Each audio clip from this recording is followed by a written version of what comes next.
তোমার প্রতি তার কীরকম ভাবনা এই নিয়ে আজকে রিডিংটা করব। রিডিংটা অবভিয়াসলি টাইমলেস, আমার সমস্ত রিডিংই টাইমলেস। যখন তোমার কাছে আসবে রিডিংটা তোমার জন্য কোনো না কোনোভাবে তোমাকে কোনো সিগন্যাল দিয়ে যাবে বা সেই সময় তোমার কারেন্ট ফিলিংসটা বলবে। চলো দেখে নেওয়া যাক কী ভাবে তোমার সম্পর্কে।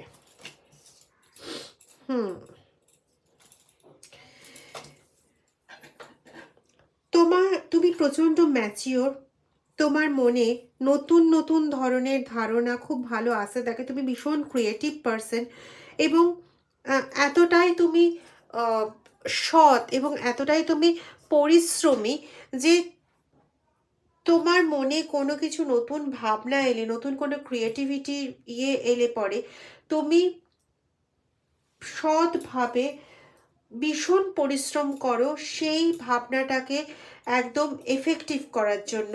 মানুষ এটাও বলছে যে তুমি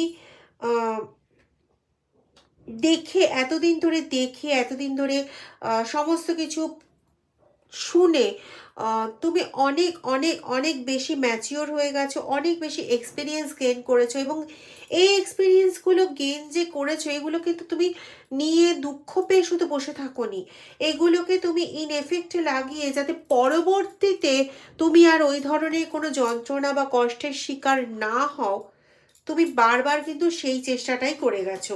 এবং এটার জন্য তোমার মানে পুরনো যে থাকে না একটা সাইকেল, সেই সাইকেলটাকে তুমি কমপ্লিটলি ব্রেক করেছো এবং একটা প্রচণ্ডভাবে একটা ইন্টেন্সিটি নিজের মধ্যে কাজ করেছে, একটা ইনটিউশন নিজের মধ্যে কাজ করেছে, যেটার দ্বারা বাহিত হয়ে তুমি ওই নেগেটিভ, তোমার চারপাশে যে নেগেটিভ ক্লাউড ছিল সেটার থেকে তুমি অনেকটা বেরিয়ে এসছো। তোমার সম্পর্কে এই কথাগুলোই মানুষ বলছে এবং তুমি এখন এমন একজন পার্সন হয়ে গেছো যে ঈশ্বরের আশীর্বাদকে, বিভিন্ন পজিটিভ ওয়েভকে তুমি প্রচণ্ড ভালোভাবে রিসিভ করতে পারছো। তো